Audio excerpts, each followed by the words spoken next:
ഈ ഭരണത്തിൽ ആർക്കുണ്ട് വിശ്വാസം?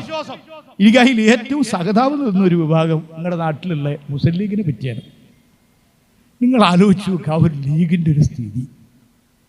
മുസ്ലിം സമുദായത്തിൻ്റെ ക്ഷേമത്തിന് വേണ്ടി പറയണമെന്ന് പറഞ്ഞു പ്രവർത്തിക്കണമെന്നുള്ളതാണ്.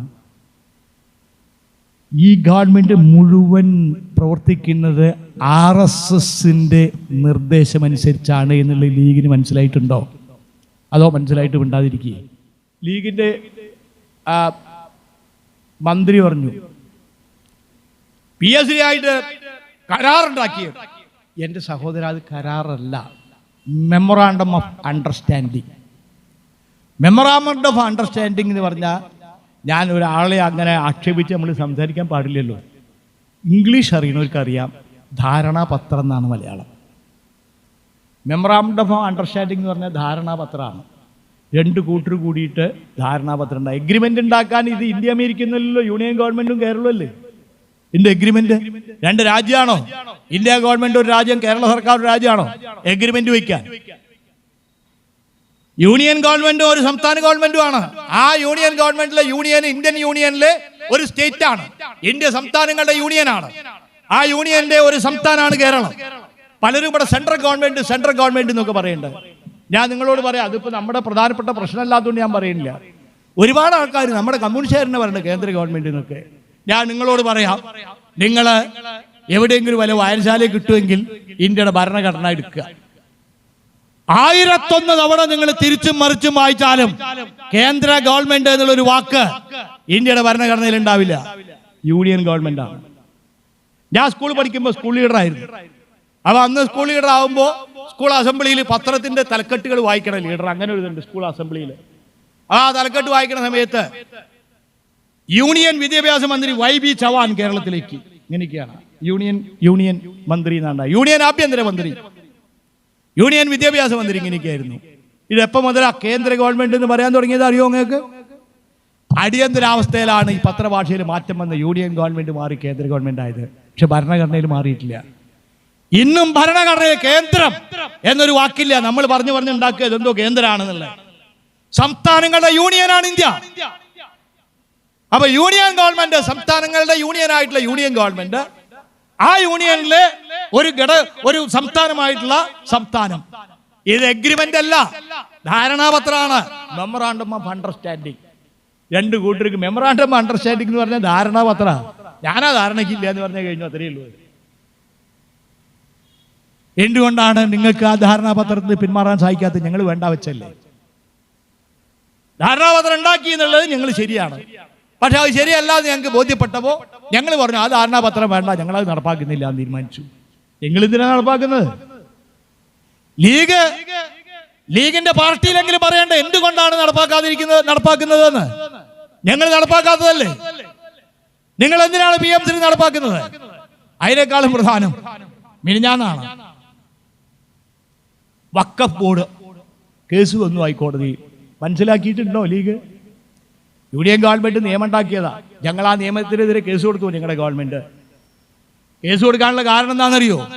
വഖഫിൽ അമുസ്ലിങ്ങൾ അംഗങ്ങളായി വേണം എന്നാ നിയമത്തിൽ പറഞ്ഞു. ഞങ്ങളുടെ പാർട്ടിക്കും അതിനെതിരാണ്, നമ്മുടെ ഗവൺമെന്റിനും എതിരാണ്. എങ്ങനെയാണ് വഖഫ് സ്വത്തിൽ അമുസ്ലിങ്ങൾ അംഗങ്ങളാവുക? വഖഫിന്റെ ബോർഡിൽ ഗുരുവായൂർ ദേവസ്വം ബോർഡില് അഹിന്ദുവിനെ നിങ്ങൾ അംഗങ്ങളാക്കുവോ? തിരുവിതാംകൂർ ദേവസ്വം ബോർഡിൽ അഹിന്ദുവിനെ അംഗങ്ങളാക്കുവോ?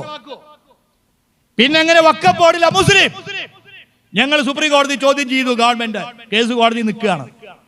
ആ സമയത്ത് നിയമം നടപ്പിലാക്കുന്നതിന്റെ ഭാഗമായി വഖഫ് ബോർഡ് പുനഃസംഘടിപ്പിക്കണം, അൾട്ടിമേറ്റ് ടൈമായി. അപ്പൊ കേരള ഗവൺമെന്റ് എന്ത് ചെയ്തു? അവർ പറഞ്ഞ 2 ആളുകളെ ഒഴിച്ചിട്ടു. അമുസ്ലിങ്ങൾ വേണ്ട എന്ന് നമ്മൾ വെച്ചു. മുസ്ലിങ്ങളെ മാത്രമേ വെച്ചുള്ളൂ, മുസ്ലിം മതവിശ്വാസികളെ മാത്രം. കേസ് കോടതി വന്നപ്പോ ഇവരതിനെ പിന്തുണച്ചു. നിങ്ങൾ ആലോചിച്ച് നോക്കണം, ലീഗുള്ള ഗവൺമെന്റാണ് അതിനെ പിന്തുണച്ചത്. ഈ നിയമത്തിൽ നിങ്ങൾ പറഞ്ഞത് ലീഗ് മനസ്സിലാക്കേണ്ട ഒരു കാര്യം, ഈ നിയമപ്രകാരം 2 അമുസ്ലിങ്ങൾ വേണമെന്നാണ്. 2 അല്ല, അവിടെയാണ് അതിന്റെ പ്രശ്നം. അതില് MLA-മാരുടെ പ്രതിനിധി ഉണ്ടാവണം. അത് മുസ്ലിം വേണമെന്ന് വ്യവസ്ഥ ഇല്ല. MLA-മാരുടെ പ്രതിനിധിയെ ഏത് MLA-ക്കും പറ്റും. ആ മുസ്ലിം MLA-ക്കും പറ്റും. MLA-മാരുടെ പ്രതിനിധി ആവണമെന്നേ ഉള്ളൂ. ഞങ്ങൾ അതിനെ എതിർക്കുന്നത്. MP-മാരുടെ പ്രതിനിധിയുണ്ട്. MP-മാരുടെ പ്രതിനിധിയായിട്ട് മുസ്ലിം വേണമെന്ന നിയമത്തിലില്ല. MP-മാരുടെ പ്രതിനിധിയായിട്ട് അമുസ്ലിമായിട്ടുള്ള ആള് വേണമെന്ന് വെച്ചാൽ അമുസ്ലിമിനും വെക്കാം. തദ്ദേശ സ്വയംഭരണ സ്ഥാപനങ്ങളുടെ പ്രതിനിധി ജില്ലാ പഞ്ചായത്തുകളുടെ മുസ്ലിം വേണമെന്നില്ല. പഞ്ചായത്തുകളുടെ പ്രതിനിധി വേണമെന്നേ ഉള്ളൂ, ആരും വെക്കാം.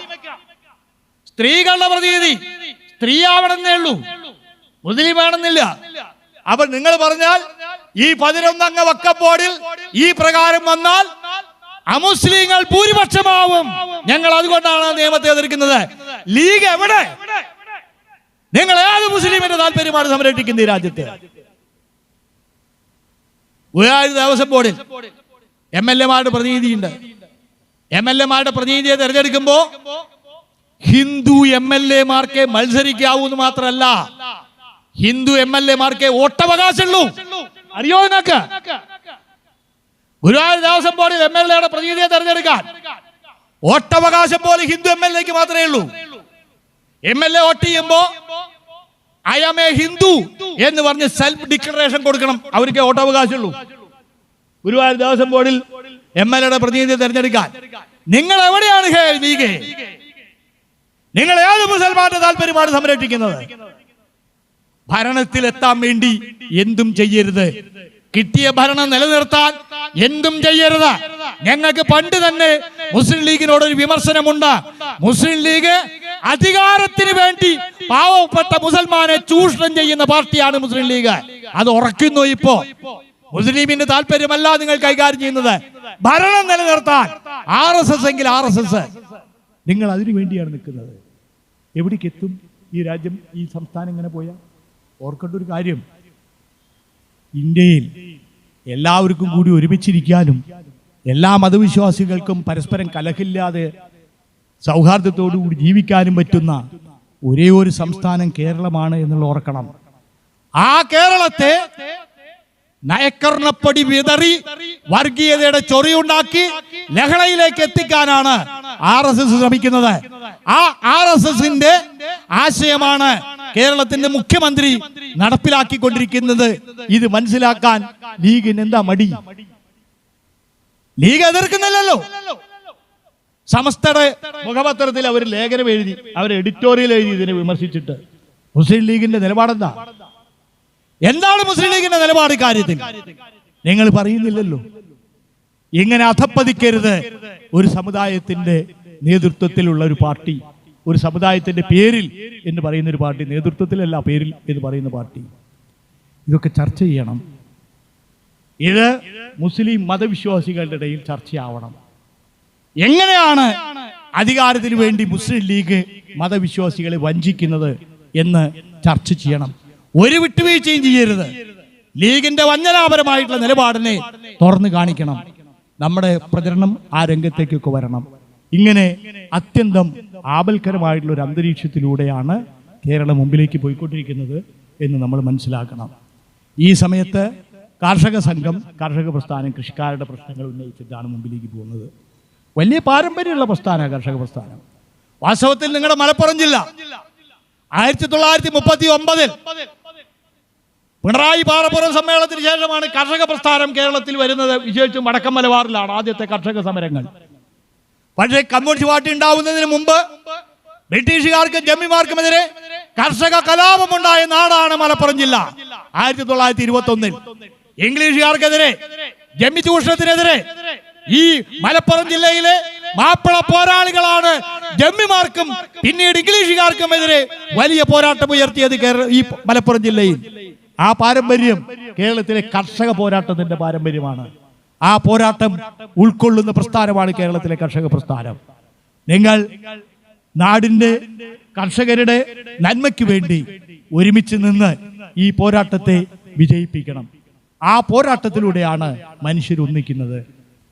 ഹിന്ദു, മുസ്ലിം, ക്രിസ്ത്യൻ ഇതൊക്കെ വേറെ വേറെ ആണ് എന്ന് ധരിക്കരുത്. വിശ്വാസത്തിന് ഓരോരുത്തർക്കും ഓരോ സ്ഥലത്ത് പോവാം. നമ്മൾ അതിനൊന്നും എതിരല്ല.